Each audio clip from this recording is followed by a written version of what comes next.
How's everybody doing? Obviously disappointed in not being able to finish off the game the other night and get a win in our home opener. I thought a lot of positives from the game. I thought the players were ready to play. I thought we played very, very hard. Thought played really well for stretches throughout the game. And put ourselves in a position in the fourth quarter with the lead and the ball, to be able to, put the game away, so to speak. Had a couple of opportunities deep in Marshall territory that we were not able to take advantage of, and that came back to bite us. And then just did not finish the game the last 6-7 minutes or so. Did not finish the game the way we want to, and so painful loss.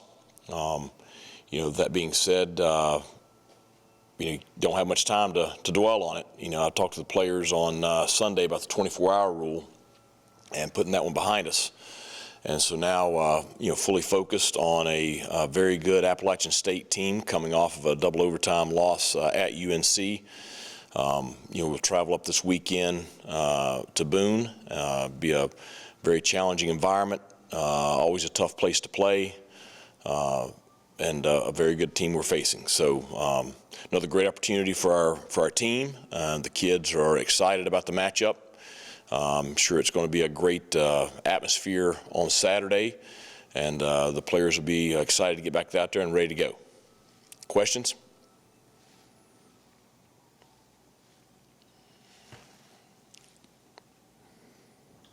Coach, we saw obviously Mason get the start, play the majority of the game. Can we assume that's kind of the plan going forward, or is it still kind of week to week with the quarterback situation? Well, I think, and I had a question this morning regarding that, and it's no position in our program is any different than any other. There's always competition, and we're always going to, do what's best for our team and our program to give us the best opportunity to win on game day. And I thought Mason did some really good things Saturday. Obviously, he's got some things he's got to clean up.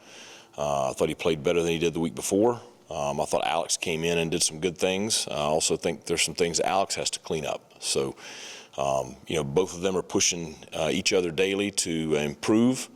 And the biggest thing is our entire offense and our entire team has to push itself daily to improve. There's a lot, obviously, that goes into a passing game, passing, catching, pass protection, and even more. So what's part needs to clean up the most to get the passing game going a little bit? Well, I think all of it. I think you hit on everything. We had a couple of drops by a couple of receivers Saturday on well-thrown balls. We had some breakdowns in protection that caused some plays to, have to abort a passing play, and Mason did a great job of creating some positive yardage off of those situations.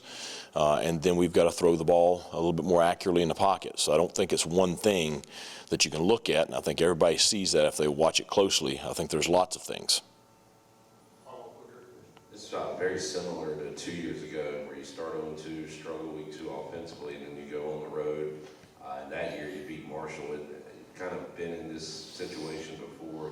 Anything you can draw back on, or any more confidence knowing you can get out of a 0-2 hole? Well, I think coming into the season, we knew we had a very challenging non-conference schedule, kind of similar to 2021. I remember 2021 vividly. I remember them booing our quarterback off the field in his home stadium. I remember everybody telling me all week I needed to bench him. I needed to start the backup. We weren't going to go anywhere if I didn't do that. I remember a lot of similarities. I also know that it was the right decision not to, and that quarterback's playing for the Seahawks now. So I just think everybody needs to,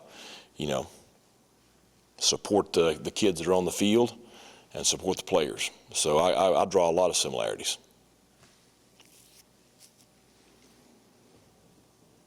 Coach, you're facing another team now, third time in a row, that has a very tremendous running game compared to some of the other ones you've played over the past years. Is there a similarity in your game plan as far as how you approach it, just coming in week to week now with another running team?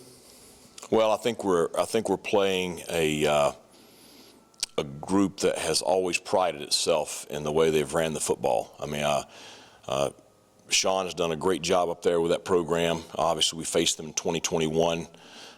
They're a hard-nosed physical football team. I thought they did a great job this past weekend in Chapel Hill running the football effectively. The run game is different than what we've seen in the first 2 weeks, and so the challenges are a little bit different. So, our game plan will be a little bit different. The other thing is I think they do a great job of throwing the play-action passes off of their run game. And I think, Aguilar came in the opener and has done a really good job of really bringing some continuity to that offense. And he played very, very well this past weekend. I mean, you can tell he's an experienced veteran guy in the pocket.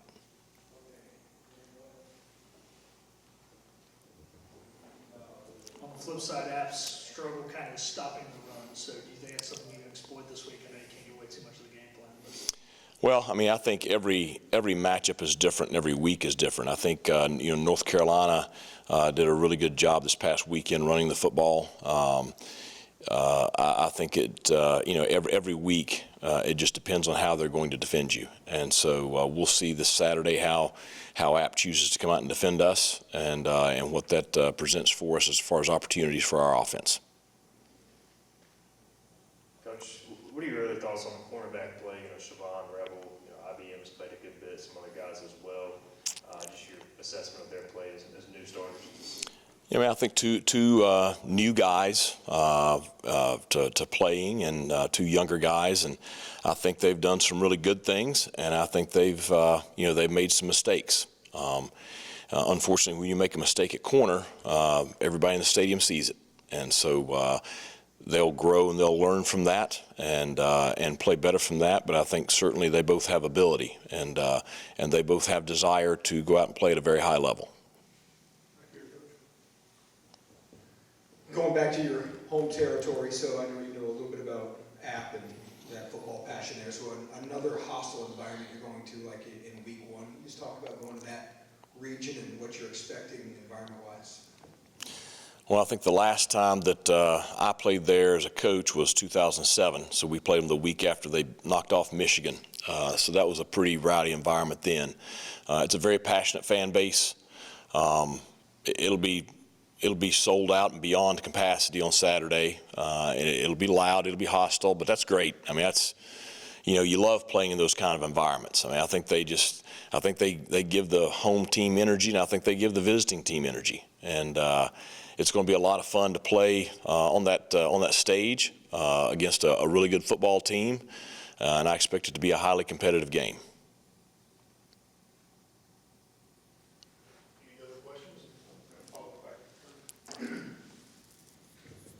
Anything personal for you going back to kind of where you grew up at all?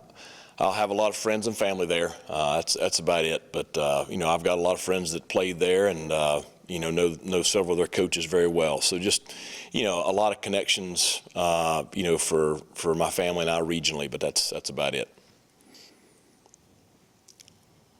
Kind of going off that, are you a fan of this series? I mean, it seems like it makes sense for both fan bases. I know that it's pretty far across the state, but regional games, and it gets both fan bases involved. And you guys recruit, some of the same kids as well. Right.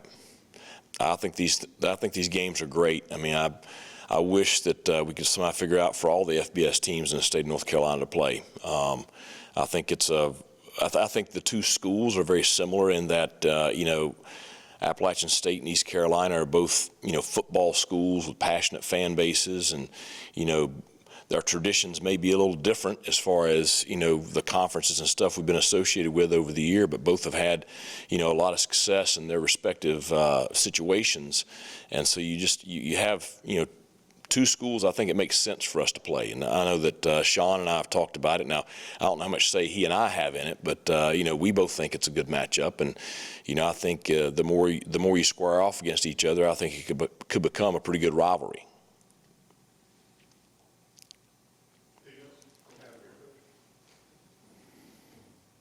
Coach, you kind of talked about beating yourselves on Saturday, and you looked at the tape now, and the point that you made in that was penalties that kept things along. When you look back at it, were they penalties that could have been avoided, and how do you kind of fix that? Well, sure. I mean, I think the vast majority are avoidable. The ones that were there are very avoidable. So it's something that we've got to clean up. The players understand that. We've had accountability, we've had film, and now we got to clean it up on the practice field. But you got to do the things that are important to winning, and eliminating those penalties. Would have allowed us to stop a couple of drives defensively. Eliminating those penalties would have allowed us to continue some drives offensively. So it's something that's very important for us to get fixed. But, we've got to fix that. We've got to fix the execution stuff. We got to get the 11 guys on the field playing together better. And that's the big focus of this week's practice. Anything else for Coach? Thank you, Coach. All right. Thanks a lot.